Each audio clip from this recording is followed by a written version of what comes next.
After studying this module, you shall be able to know what the classical theories of management are, learn about the scientific theory, administrative theory, and bureaucracy, identify the principles of management, evaluate the merits and demerits of all the classical theories, analyze the significance of the classical theories.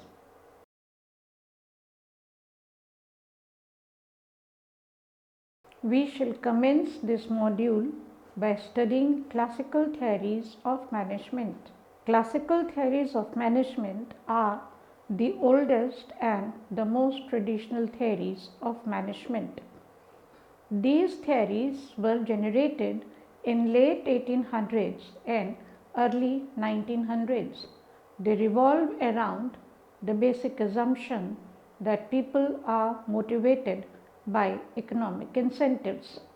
The classical theory can be further categorized into three theories: scientific management theory, administrative principles, and bureaucracy.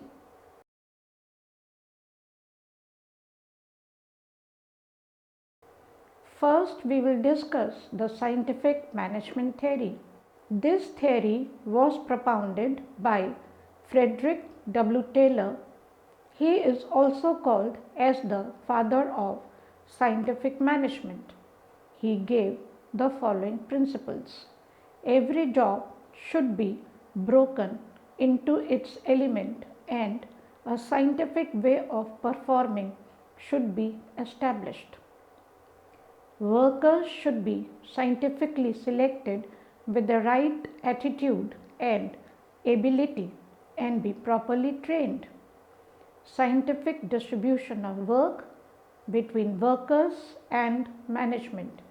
A mental revolution is needed, which means creation of mutual trust between workers and management. Maximum output in place of restricted output should be produced as it is beneficial for both management and workers. Techniques of scientific management. Number 1. Time study. This study emphasizes that the ideal time to complete a job should be identified so that the efficiency of workers can be increased. 2. Motion study.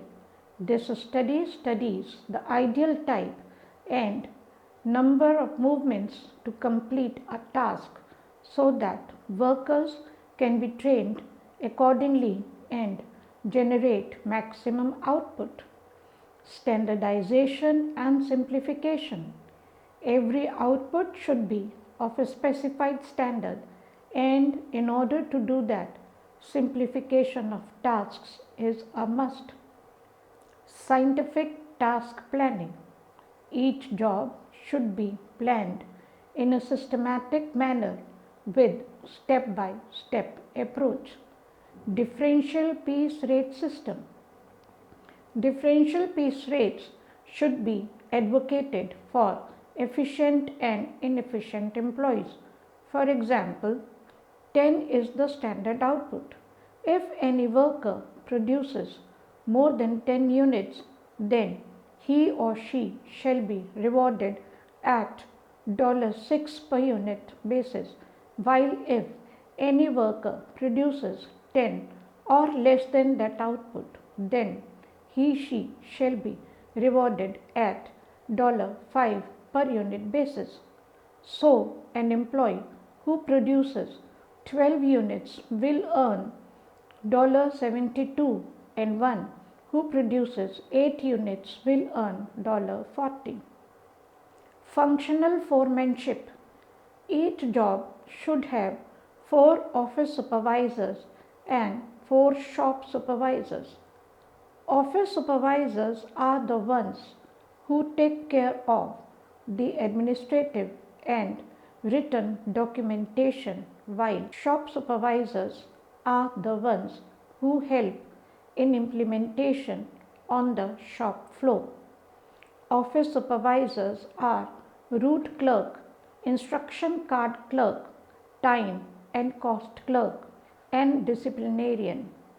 Shop supervisors are gang boss, speed boss, repair boss, and inspector. Critical evaluation. The theory has been criticized by many authors on the following account. Mechanist approach. This theory assumes men as machinery. It assumes more the money provided to men, more will be the number of units produced by them. The truth is man has his or her limitation. She cannot go on and on to produce. Man gets bored and fatigued and hence after a certain limit cannot produce. Number 2. Narrow view. The theory has a narrow view whereby it assumes that men can only be motivated by money. The truth is, men have needs beyond money, like need to be loved, need for affection. 3. Unrealistic assumption. Assuming that money is the only motivator is wrong, as if it was so simple to get maximum output from workers. Then why would there still exist workers who are inefficient? Impracticable. Not appreciating the emotional, social needs of human is impracticable. We all know how men not only wants money but also requires love, affection, etc. Exploitation of labor. High piece rate leads to exploitation of labor. Charlie Chaplin is the best example how monotonous work can make a man retarded. Environment not taken into consideration. Producing maximum output when there is no demand for the output is not worth it. Thus, deciding the number of output to be produced should be based on market demand rather than producing maximum output in place of restricted output.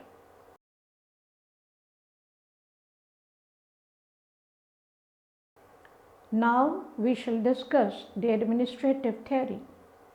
This theory was given by Henry Fayol. He divided the administrative activities into 6. Number 1.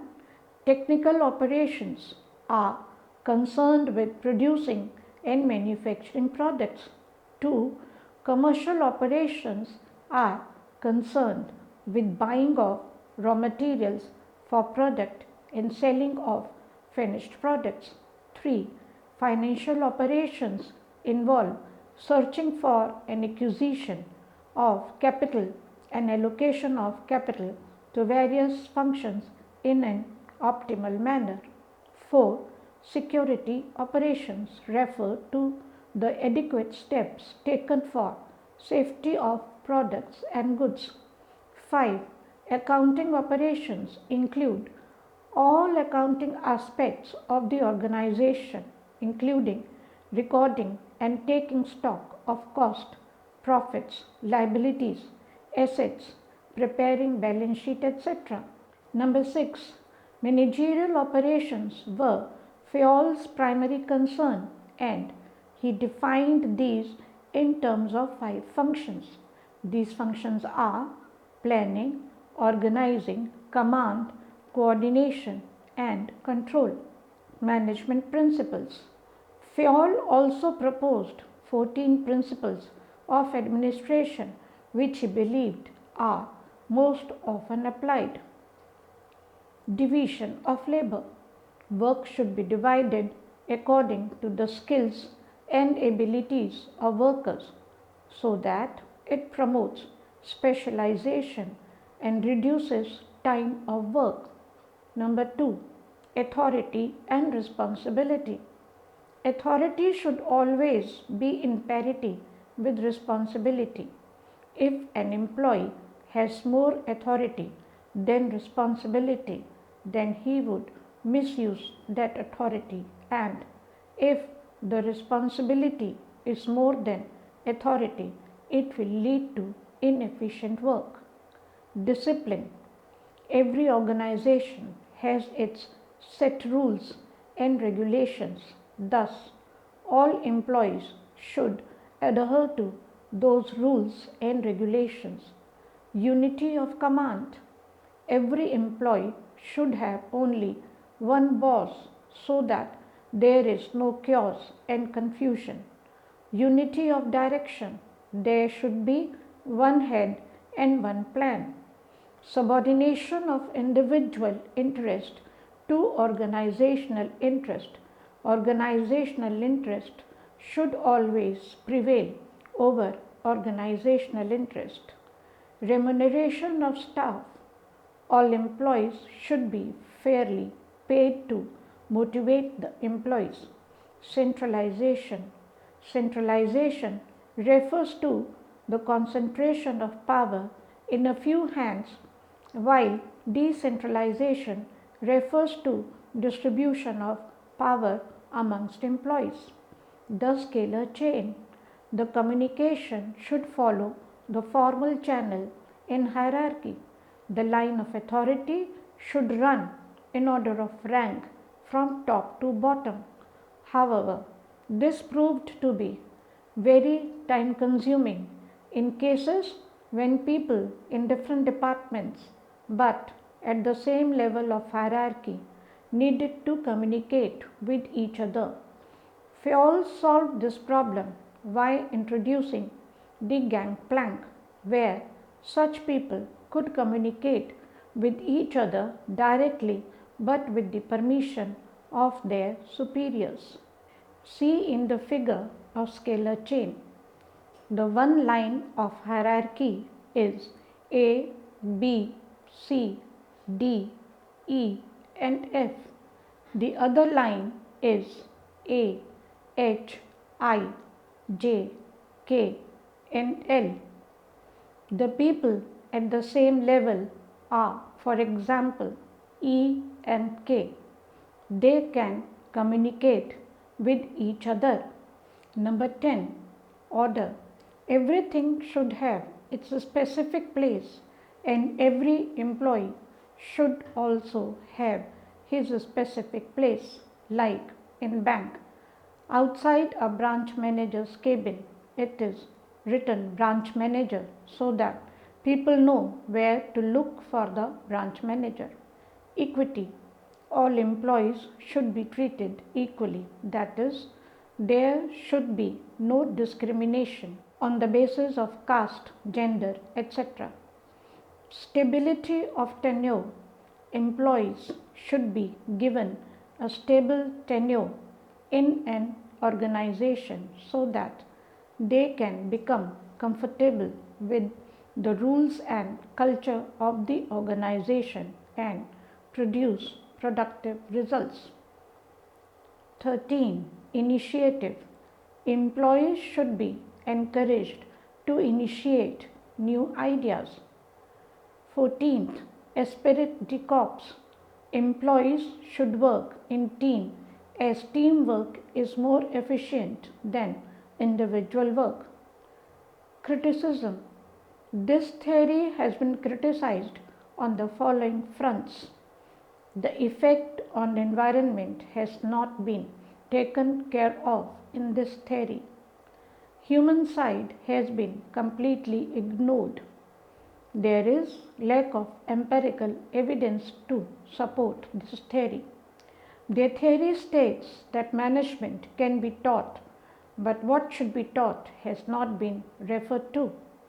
There are numerous classifications of managerial functions. Fayol's management functions are not the only ones. The principles of management cannot be universally applied.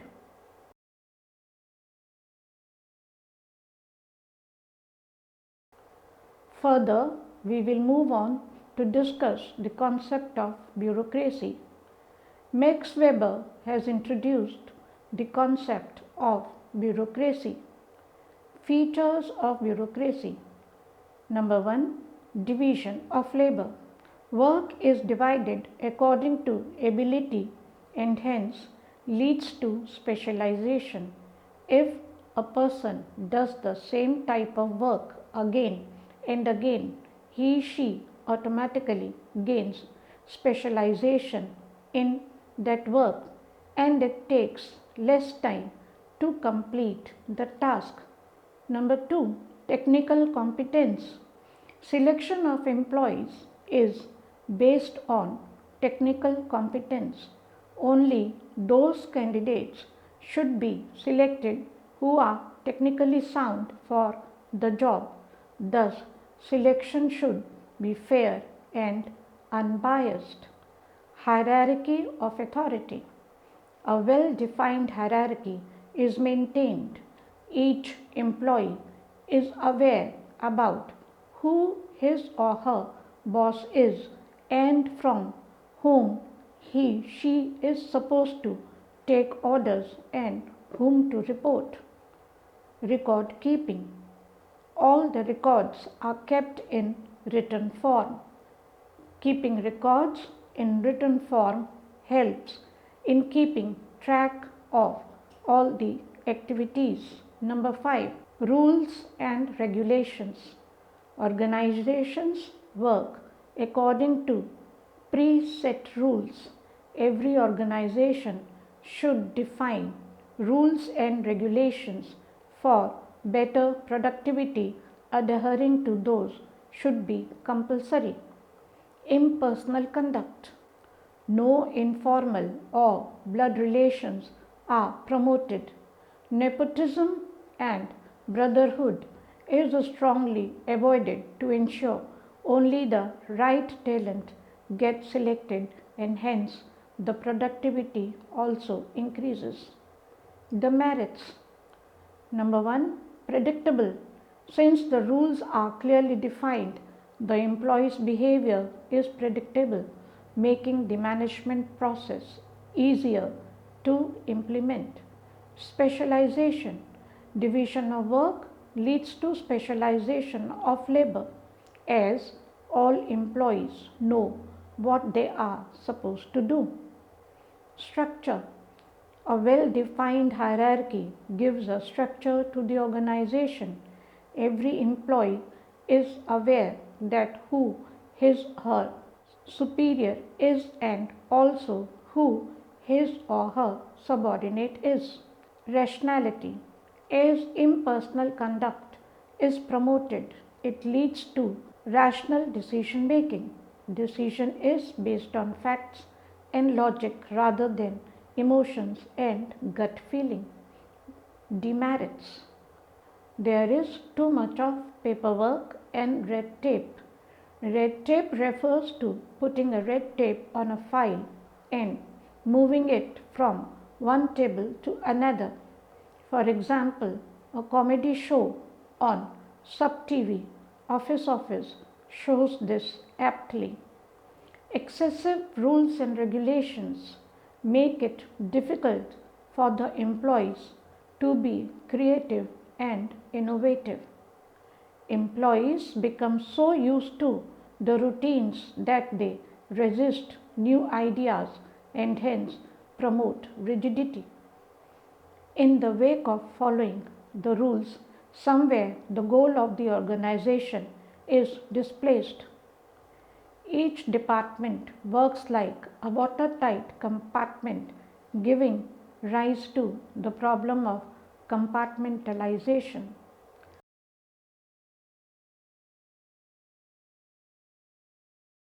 Now we shall recapitulate what we have learned so far. Classical theory can be categorized into 3: scientific management theory, administrative theory, and bureaucracy.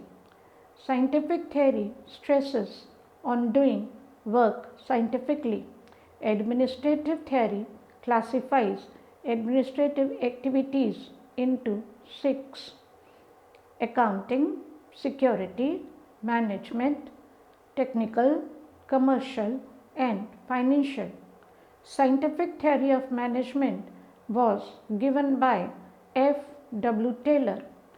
Fayol has given 14 principles of management. Fayol says that every organization usually has 6 operative functions, namely technical, security, accounting, finance, commercial, and managerial. Max Weber propounded the theory of bureaucracy. Bureaucracy is a well structured form of organization having rules, regulation, and promotes impersonal conduct and work specialization.